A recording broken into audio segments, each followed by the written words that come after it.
क्या आप जानते हैं, सिर्फ भगवान शिव के 12 दिव्य अवतारों की कथा सुन लेने से शिव महापुराण का पूरा फल मिल जाता है। जी हाँ दोस्तों, यही है वो दुर्लभ ज्ञान जो किसी भी प्राणी को, चाहे वो कितना भी बड़ा पापी क्यों न हो, मोक्ष दिला सकता है। ये कोई साधारण पुराण नहीं, ये वही शिव महापुराण है जिसमें छुपा है परम सत्य, वो सत्य जो मृत्यु के द्वार पर खड़े व्यक्ति को भी जीवन का अंतिम वरदान दे सकता है, मुक्ति का वरदान। और अगर आपके किसी अपने का अंतिम समय निकट है तो भाई मैं हाथ जोड़कर कहता हूँ उसे ये वीडियो जरूर दिखाना, क्योंकि मैं दावा करता हूँ, हाँ 100% दावा करता हूँ माइनस इस कथा को सुनते ही उसका आत्मा उस परम शांति को पा लेगी जिसे हम सब जन्म जन्मांतर से खोजते आ रहे हैं। जिस तरह श्रीमद् भागवत महापुराण में भगवान विष्णु के 24 अवतारों की कथा आती है, ठीक उसी तरह शिव महापुराण में वर्णित हैं भगवान शिव के 12 महाअवतार, जिन्हें सुनने मात्र से जीवन के सारे पाप कट जाते हैं और आत्मा हो जाती है पावन, शांत और परम ब्रह्म से एकाकार। ये कोई कहानी नहीं, ये शिव की लीला है, ये कोई कल्पना नहीं, ये उस अनंत की अनुभूति है जो सृष्टि के पहले था, जो अंत के बाद भी रहेगा। तो दोस्तों, अगर आप तैयार हो उस दिव्य यात्रा के लिए जहां हर अवतार में छिपा है एक गहरा संदेश, एक रहस्य और एक मोक्ष का मार्ग, तो बैठ जाइए शांत मन से, आंखें बंद कीजिए और इस वीडियो को अंत तक जरूर सुनिए, क्योंकि ये सिर्फ कथा नहीं, ये है मुक्ति का द्वार।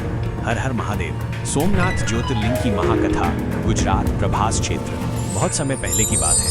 चंद्रदेव चांद ने प्रजापति दक्ष की 27 बेटियों से विवाह किया। ये 27 बेटियां असल में नक्षत्रों का रूप थी, लेकिन चंद्रदेव का मन सिर्फ एक ही पत्नी रोहिणी में रम गया। वे बाकी 26 पत्नियों को नजरअंदाज करने लगे। ये देखकर दक्ष बहुत क्रोधित हुए और उन्होंने चंद्र को श्राप दे दिया, तू क्षय रोग से ग्रसित होकर धीरे धीरे नष्ट हो जाएगा। श्राप के असर से चंद्र का तेज घटने लगा, शरीर दुर्बल हो गया और देवता भी चिंतित हो उठे, क्योंकि चंद्र की ऊर्जा से ही औषधियां और जीवन शक्ति बनी रहती थी। ब्रह्मा जी ने चंद्र को प्रभास क्षेत्र जाने और भगवान शिव की कठोर तपस्या करने का सुझाव दिया। चंद्रदेव ने प्रभास तीर्थ में जाकर एक शिवलिंग स्थापित किया और निरंतर गंगा जल से अभिषेक करते हुए कठोर तप किया। कई वर्षों तक निर्जल उपवास किया, सिर्फ शिव का नाम जपते रहे। अंत में भगवान शिव प्रकट हुए और बोले, हे सोम, मैं तुम्हारी भक्ति से प्रसन्न हूँ, आज से मैं तुम्हारे रोग को हर लेता हूँ। भगवान शिव ने उन्हें 2 वरदान दिए। पहला, उनका क्षय रोग दूर होगा और उनका तेज फिर से बढ़ेगा, और दूसरा, मैं यहीं शिवलिंग के रूप में सदा के लिए वास करूंगा। इस प्रकार यह स्थान सोमनाथ कहलाया, यानी सोमचंद्र के नाथ स्वामी। ये पहला ज्योतिर्लिंग है और इसकी महिमा अपार है। यहाँ का शिवलिंग स्वयंभू है, यानी भगवान शिव खुद प्रकट हुए। इतिहास में इस मंदिर को 17 बार लूटा और तोड़ा गया, लेकिन हर बार ये मंदिर पहले से अधिक भव्य रूप में खड़ा हुआ। महमूद गजनवी से लेकर औरंगजेब तक कई आक्रमणकारी इसे मिटा नहीं सके, क्योंकि शिव की शक्ति को मिटाया नहीं जा सकता। आज भी करोड़ों भक्त इस मंदिर में आते हैं और मानते हैं कि यहाँ दर्शन मात्र से पाप नष्ट हो जाते हैं और मुक्ति का मार्ग खुलता है। जो कोई सच्चे मन से सोमनाथ की कथा सुनता है, उसे बार बार जन्म नहीं लेना पड़ता। मल्लिकार्जुन ज्योतिर्लिंग की महाकथा, श्रीशैल, आंध्र प्रदेश। भगवान शिव और माता पार्वती के 2 पुत्र थे, कार्तिकेय और गणेश।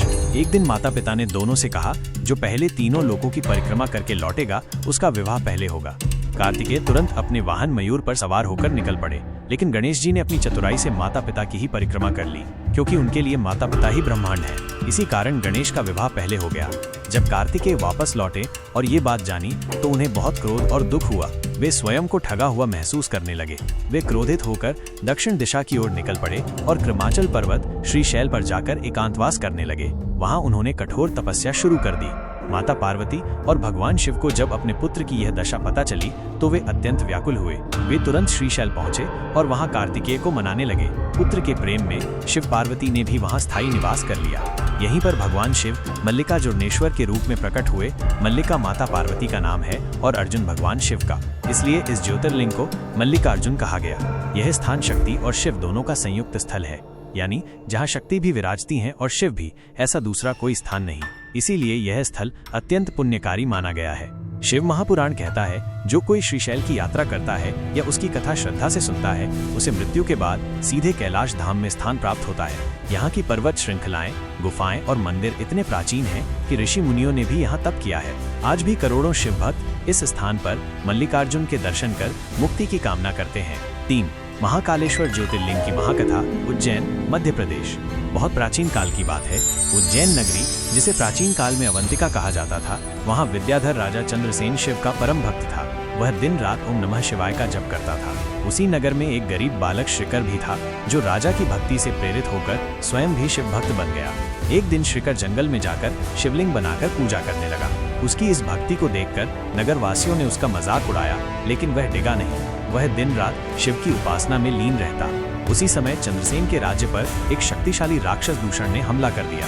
यह राक्षस ब्रह्मा का पुत्र था और उसने कठोर तप करके शिव से अजय होने का वर पाया था, लेकिन वह अहंकारी और धर्म विरोधी था। वो शिव भक्तों को सताने लगा, मंदिरों को तोड़ने लगा और उज्जैन पर आक्रमण कर दिया। राजा चंद्रसेन और श्रीकर जैसे भक्तों ने शिव को पुकारा। संकट गहराता गया, तभी अचानक धरती फटने लगी, आकाश से प्रकाश उतरा और स्वयं भगवान शिव प्रकट हुए। भगवान शिव ने महाकाल रूप में दूषण राक्षस का वध किया। उनका यह रूप इतना प्रचंड और काल को भी नष्ट करने वाला था कि देवता भी भयभीत हो गए। शिव ने कहा, मैं यहाँ सदा के लिए इसी लिंग रूप में वास करूंगा और जो भी सच्चे मन से मेरी आराधना करेगा, मैं उसे मृत्यु के बाद भी रक्षा दूंगा। इसलिए इसे महाकाल कहा गया, यानी जो स्वयं काल मृत्यु पर भी विजय प्राप्त कर चुका है।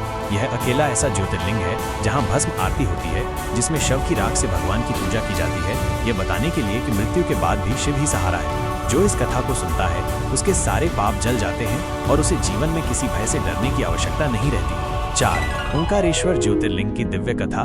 मध्य प्रदेश के ओंकार पर्वत पर बहुत प्राचीन समय की बात है, नर्मदा नदी के पवित्र तट पर विंध्याचल पर्वत तपस्या में लीन था। उसे गर्व था कि वो धरती के अन्य पर्वतों से श्रेष्ठ है, लेकिन जब उसे ज्ञात हुआ कि मेरू पर्वत को सभी देवता सबसे पवित्र मानते हैं, तो उसे गहरा दुख हुआ। विंध्याचल ने इस असमानता को समाप्त करने के लिए भगवान शिव की कठिन तपस्या शुरू कर दी। उसने हजारों वर्षों तक एक पैर पर खड़े होकर ओम नमः शिवाय का जाप किया। उसकी तपस्या से प्रसन्न होकर भगवान शिव स्वयं प्रकट हुए और कहा, हे विंध्य, मैं तेरी भक्ति से प्रसन्न हूँ। मैं यहाँ स्वयं लिंग रूप में वास करूंगा। यह लिंग ओंकार रूप कहलाएगा और जो कोई यहाँ सच्चे मन से पूजन करेगा, उसे मैं स्वयं मोक्ष दूंगा। इसीलिए इसे कहा गया ओंकारेश्वर, अर्थात एम के अधिपति शिव। इसी स्थान पर एक और कथा जुड़ी है। एक बार शक्तिशाली राक्षस रावण के भाई मल और सुंदर देवताओं को पराजित कर चुके थे। वे शिव भक्त होने का दिखावा करते थे, लेकिन वे पापी और अधर्मी थे। सभी देवता भगवान शिव की शरण में गए। शिवजी ने ओंकार पर्वत पर अपने तेज से द्वीप बनाया और वहां मामलेश्वर रूप में प्रकट होकर राक्षसों का अंत किया। तभी से ये स्थान ओंकारेश्वर मामलेश्वर कहलाता है। यहाँ 2 शिवलिंग हैं, एक ओंकारेश्वर जो पर्वत पर स्थित है, 2 मामलेश्वर जो द्वीप के दूसरी ओर स्थित है। यह ज्योतिर्लिंग इब्न के आकार में बहती नर्मदा नदी के बीच स्थित है और यह अपने आप में एक चमत्कार है, क्योंकि नदी खुद इस स्थान की रक्षा करती है। शिव महापुराण कहता है, जो भक्त ओंकारेश्वर की कथा श्रद्धा से सुनता है या वहां दर्शन करता है, उसे शिवलोक की प्राप्ति होती है और उसके सारे पाप समाप्त हो जाते हैं। 5. केदारनाथ ज्योतिर्लिंग की परम पावन कथा। उत्तराखंड हिमालय में स्थित महाभारत युद्ध समाप्त हो चुका था। पांडवों ने कौरवों का वध तो कर दिया, लेकिन उन्हें इस बात का गहरा पछतावा था कि उन्होंने अपने ही भाई बांधवों का संहार किया। वे अपने पापों से मुक्ति पाना चाहते थे। तब श्री कृष्ण ने उन्हें सलाह दी कि वे भगवान शंकर की आराधना करें, क्योंकि केवल शिव ही हैं जो पापों का नाश कर सकते हैं और मोक्ष प्रदान करते हैं। पांडव हिमालय की ओर रवाना हुए और शिवजी की खोज में निकल पड़े, लेकिन शिवजी पांडवों से नाराज थे, क्योंकि उन्होंने युद्ध में छल का सहारा लिया था। इसलिए शिवजी ने उनसे बचने के लिए गुप्तकाशी, फिर तुंगनाथ और अंत में केदारनाथ जाकर भैंसे का रूप धारण कर लिया। पांडवों में सबसे बलशाली भीम ने शिव को पहचान लिया और उन्होंने पहाड़ों के बीच अपना पैर फैला दिया। शिवजी भैंस रूप में भाग रहे थे, तभी भीम ने उनकी पूंछ पकड़ ली, लेकिन शिवजी भूमि में समा गए, सिर्फ उनकी पीठ बाहर रह गई। वहीं शिवजी प्रकट हुए और पांडवों को दर्शन दिए। उन्होंने कहा, जो भी सच्चे मन से इस स्थान पर मेरी पूजा करेगा, मैं उसके समस्त पापों का नाश करूंगा और उसे मोक्ष दूंगा। वहीं वो स्थान केदारनाथ कहलाया। केदार का अर्थ है क्षेत्र और नाथ का अर्थ है स्वामी। ये शिवलिंग अन्य सभी ज्योतिर्लिंगों से भिन्न है, क्योंकि ये धरती से उभरी हुई पीठ के आकार में है। यह स्थान 11,000 फीट की ऊंचाई पर है और 6 महीने बर्फ में ढका रहता है, परंतु श्रद्धालु हर साल जान जोखिम में डालकर इस महालिंग का दर्शन करते हैं, क्योंकि उन्हें विश्वास है कि केदार के दरबार में जाने वाला खाली नहीं लौटा। 6. भीमाशंकर ज्योतिर्लिंग की पावन कथा। महाराष्ट्र के पुणे जिले में बहुत समय पहले की बात है, पुंडलीक नामक एक ब्राह्मण भगवान शिव के परम भक्त थे। वो हर दिन शिव की पूजा करते और हर रात ओम नमः शिवाय का जाप करते रहते थे। एक दिन उन्होंने शिव से ये प्रार्थना की, हे महादेव, यदि आप सच्चे प्रेम से मेरी पूजा स्वीकार करते हो तो मेरे घर में कोई संकट न आए। इसी समय भीम नामक एक राक्षस का उत्पत्ति हुआ। वो राक्षस बहुत ही बलशाली था और भगवान शिव के भक्तों को दुखी करने में आनंद लेता था। वो सभी नदियों को सुखा देता, जंगलों में आग लगाता और गांवों में आतंक फैलाता। उसकी आतंक से त्रस्त होकर लोग भगवान शिव से रक्षा की प्रार्थना करने लगे। भगवान शिव ने अपना रूप बदला और भीम के आतंक से मुक्ति दिलाने के लिए स्वयं प्रकट हुए। वो राक्षस बहुत दुष्ट था और उसने भगवान शिव को चुनौती दी। उसने शिव को युद्ध में हराने का निश्चय किया। भगवान शिव ने अपने त्रिशूल से उसकी हड्डियां तोड़ दी और उसे समूल नष्ट कर दिया। यह दृश्य बहुत अद्भुत था, क्योंकि शिव के इस रूप को देखकर देवता भी चमत्कृत हो गए। भगवान शिव ने कहा, जो कोई भी इस स्थान पर मेरी पूजा करेगा उसके सारे पाप नष्ट हो जाएंगे और वह शांति और सुख की प्राप्ति करेगा। इसी स्थान पर भीमाशंकर के नाम से ज्योतिर्लिंग प्रकट हुआ, जो आज भी पुणे जिले के भीमाशंकर में स्थित है। यह स्थल घने जंगलों और पर्वतों से घिरा हुआ है और यहाँ भगवान शिव का वह रूप है जो राक्षसों को नष्ट करने वाला था। इस स्थान की सबसे बड़ी विशेषता यह है कि यहाँ हर वर्ष भीमाशंकर जयंती मनाई जाती है और लाखों श्रद्धालु भगवान शिव के दर्शन करने आते हैं। इस स्थान का महत्व ये भी है कि इसे एक अर्धचंद्र के आकार में निर्मित शिवलिंग के रूप में पूजा जाता है, जो आस्था और विश्वास का प्रतीक है। शिव महापुराण में कहा गया है, जो भी श्रद्धा से भीमाशंकर की पूजा करता है वो कभी भी भटकता नहीं और उसे जीवन में हर प्रकार की सुख समृद्धि प्राप्त होती है। 7. काशी विश्वनाथ ज्योतिर्लिंग की पवित्र कथा। काशी, वाराणसी, उत्तर प्रदेश। प्राचीन काल से ही काशी नगरी को भगवान शिव की प्रिय नगरी माना जाता है। ऐसा कहा जाता है कि यह नगर भगवान शिव ने स्वयं अपने त्रिशूल पर बसाया है और जब सृष्टि का विनाश भी होगा तब भी काशी का विनाश नहीं होगा, क्योंकि शिव स्वयं इसकी रक्षा करते हैं। कथा के अनुसार प्राचीन काल में देवी पार्वती ने कैलाश पर्वत पर भगवान शिव से निवेदन किया, प्रभु, मुझे एक ऐसा स्थान चाहिए जहां मैं आपके साथ परिवार सहित प्रेम पूर्वक रह सकूं, जहां श्रद्धालु आपको साक्षात अनुभव कर सकें। भगवान शिव मुस्कुराए और बोले, हे पार्वती, तुम्हारी इच्छा के अनुसार मैं एक ऐसे नगर को अपना निवास बनाऊंगा जो न केवल पृथ्वी पर अमर रहेगा बल्कि जहां मृत्यु भी मोक्ष का कारण बनेगी। तभी भगवान शिव देवी पार्वती के साथ काशी आए और वहां विश्वनाथ रूप में स्वयं को स्थापित किया। इस स्थान को शिव का अनादि और अविनाशी धाम कहा गया। लोक परंपराओं के अनुसार एक समय भगवान विष्णु ने भी इसी स्थान पर घोर तपस्या की थी।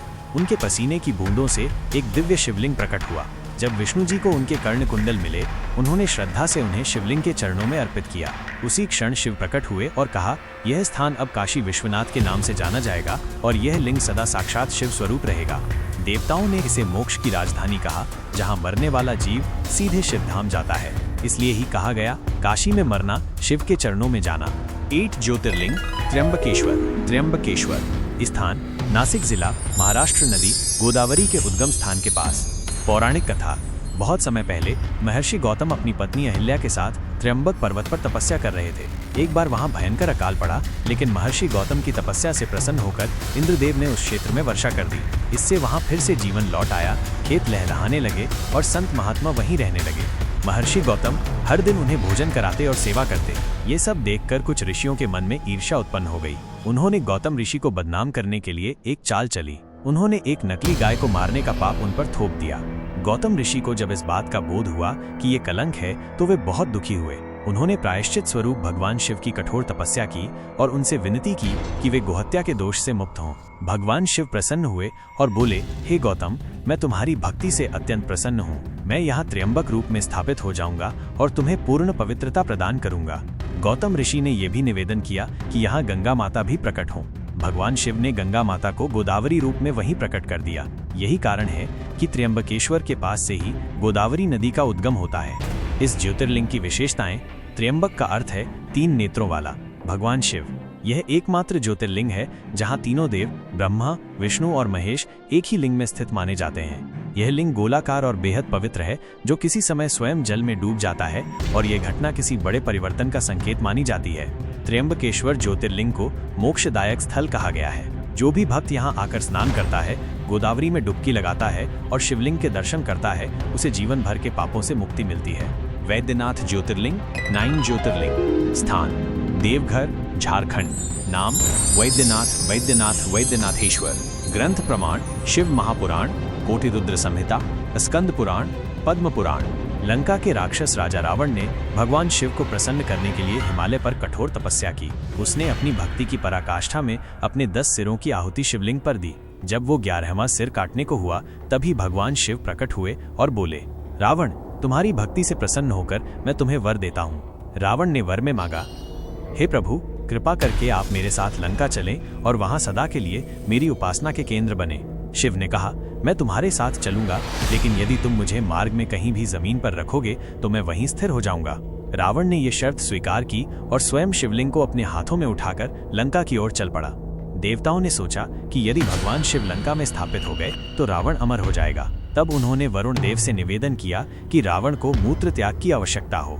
जैसे ही रावण देवघर के समीप पहुंचा, उसे पेशाब लगी। उसने एक ग्वाले के वेश में भगवान विष्णु को शिवलिंग सौंपते हुए कहा, इसे पकड़ो, मैं लौट कर ले जाता हूँ, इसे जमीन पर मत रखना। जैसे ही रावण गया, भगवान विष्णु ने शिवलिंग जमीन पर रख दिया। जब रावण लौटा तो शिवलिंग को उठाने की बहुत कोशिश की, लेकिन वो टस से मस नहीं हुआ। क्रोध में आकर रावण ने उसे अपने अंगूठे से दबाया, जिससे वो शिवलिंग जमीन में कुछ धंस गया। यह वही शिवलिंग है जो अब वैद्यनाथ धाम में प्रतिष्ठित है। ये लिंग कामना लिंग कहलाता है और मान्यता है कि यहाँ सच्चे मन से की गई प्रार्थना जरूर सफल होती है। श्रावण मास में लाखों श्रद्धालु गंगा जल लेकर यहाँ जल चढ़ाने आते हैं, विशेषकर कांवड़ यात्रा में। 10वां ज्योतिर्लिंग नागेश्वर, गुजरात। बहुत समय पहले दारुक नाम का एक राक्षस था। वो बहुत ही बलवान था, लेकिन बहुत दुष्ट भी। वो साधु संतों और शिव भक्तों को परेशान करता था, उनके यज्ञ विध्वंस करता और उन्हें बंदी बना लेता। दारुक की पत्नी, जिसका नाम था दारुका, वो भी तंत्र मंत्र में माहिर थी। उसने एक विशेष वन बनाया जिसे दारुक वन कहा जाता था। वहाँ वो और उसका पति मिलकर शिव भक्तों को बंदी बनाकर कैद कर लेते थे। एक दिन एक महान शिव भक्त, जिसका नाम था सुप्रतिष्ठ, उसे भी राक्षसों ने बंदी बना लिया। लेकिन सुप्रतिष्ठ ने हिम्मत नहीं हारी। उसने बंदी गृह में बैठकर ओम नमः शिवाय का जाप शुरू कर दिया। उसकी भक्ति से भगवान शिव बहुत प्रसन्न हुए और वहां प्रकट हो गए। उन्होंने दारुक राक्षस को अपने त्रिशूल से मार डाला और सभी बंदी भक्तों को मुक्त कर दिया। फिर भगवान शिव ने वहां अपने आप को ज्योतिर्लिंग रूप में प्रकट किया और कहा, जो भी सच्चे मन से मेरी यहाँ पूजा करेगा, उसकी हर पीड़ा दूर होगी। आज ये स्थान गुजरात के द्वारका और ओखा के बीच स्थित है, जिसे नागेश्वर ज्योतिर्लिंग कहा जाता है। यहाँ एक विशाल शिव प्रतिमा और स्वयंभू लिंग है। इस स्थान की मान्यता है डर, रोग और संकटों से मुक्ति दिलाने वाला शिवलिंग। 11वां ज्योतिर्लिंग रामेश्वरम, तमिलनाडु।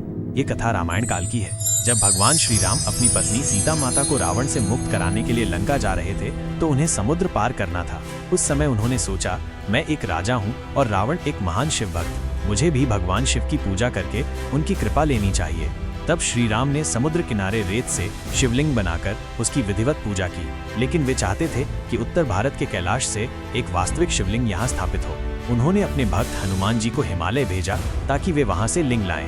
इधर श्री राम ने रेत से बनाया हुआ शिवलिंग स्थापित कर दिया। जब हनुमान जी लौटे तो देखा कि पूजा पूरी हो चुकी है। हनुमान जी को दुख हुआ कि उन्होंने इतनी मेहनत से लिंग लाया और वो स्थापित नहीं हुआ। श्री राम ने मुस्कुराते हुए कहा, तुम्हारा लाया हुआ लिंग भी पूज्य होगा, लेकिन जो लिंग मैंने स्वयं बनाया और पूजा की, वही मूल लिंग रहेगा। इस तरह वहाँ 2 शिवलिंग स्थापित हुए, एक राम द्वारा स्थापित रामलिंग और दूसरा हनुमान द्वारा लाया गया विश्वलिंग। आज भी तमिलनाडु के रामेश्वरम द्वीप में यह ज्योतिर्लिंग स्थित है। यहाँ श्री हरि, विष्णु और भगवान शिव का संगम देखने को मिलता है और यही कारण है कि इसे हर हरात्मक स्थल कहा जाता है। 12वां घृष्णेश्वर ज्योतिर्लिंग, स्थान वेरूल, महाराष्ट्र। बहुत समय पहले की बात है। देवगिरी, आज का औरंगाबाद के पास एक गांव में सुधर्मा नामक एक ब्राह्मण रहता था, जिसकी पत्नी सुदेहा संतान नहीं होने के कारण अत्यंत दुखी रहती थी। सुदेहा ने अपने पति की अनुमति से अपनी छोटी बहन घृष्णा का विवाह भी सुधर्मा से करवा दिया। घृष्णा अत्यंत धर्मपरायण और शिव भक्त थी।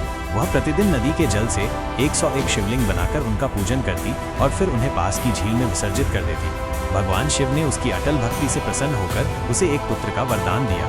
ये देखकर सुदेहा के मन में ईर्ष्या उत्पन्न हुई। एक रात उसने घृष्णा के पुत्र की हत्या कर दी और शव को उसी झील में फेंक दिया जहाँ शिवलिंग विसर्जित होते थे। सुबह जब घृष्णा को पुत्र का पता नहीं चला, तब भी उसने पूजा नहीं छोड़ी। उसने शिवलिंग बनाकर पूरी श्रद्धा से पूजा जारी रखी। भगवान शिव ने उसकी भक्ति से प्रसन्न होकर प्रकट होकर न सिर्फ उसके पुत्र को पुनर्जीवित किया, बल्कि सुदेहा के पाप का भी खुलासा किया। सुधर्मा ने सुदेहा को दंडित करने की अनुमति मांगी, पर घृष्णा ने बहन को क्षमा कर दिया। तब भगवान शिव ने घृष्णा से कहा कि वे यहाँ सदा निवास करेंगे और इस ज्योतिर्लिंग को घृष्णेश्वर कहा जाएगा। तो दोस्तों, आपने अभी अभी भगवान शिव के 12 दिव्य ज्योतिर्लिंगों की संपूर्ण, प्रमाणिक और शुद्ध कथा सुनी, जो स्वयं शिव महापुराण से ली गई है। ये सिर्फ पत्थर नहीं है, ये हर एक स्थान पर भगवान शिव की जीवित उपस्थिति है। हर ज्योतिर्लिंग के पीछे कोई न कोई भक्त की अटूट श्रद्धा, राक्षसों का आतंक और फिर महादेव का प्राकट्य छिपा है। इन 12 स्थानों पर स्वयं महादेव प्रकट हुए हैं। यह कोई कल्पना नहीं, बल्कि सनातन धर्म की अमिट सच्चाई है। अगर कोई व्यक्ति इनमें से किसी ज्योतिर्लिंग का नाम गलत बताता है या शिव महापुराण से इतर कोई झूठी कथा सुनाता है, तो वो सिर्फ भगवान के नाम से धोखा नहीं करता, बल्कि अपने पुण्य को भी कलंकित करता है। याद रखो, महादेव को श्रद्धा चाहिए, दिखावा नहीं, और सत्य चाहिए, कथा नहीं। और हाँ, इस चैनल को बिल्कुल भी सब्सक्राइब मत करना, वरना तुम्हें यूं ही कंटेंट देखने की लत पड़ जाएगी। हर हर महादेव। दी एंड।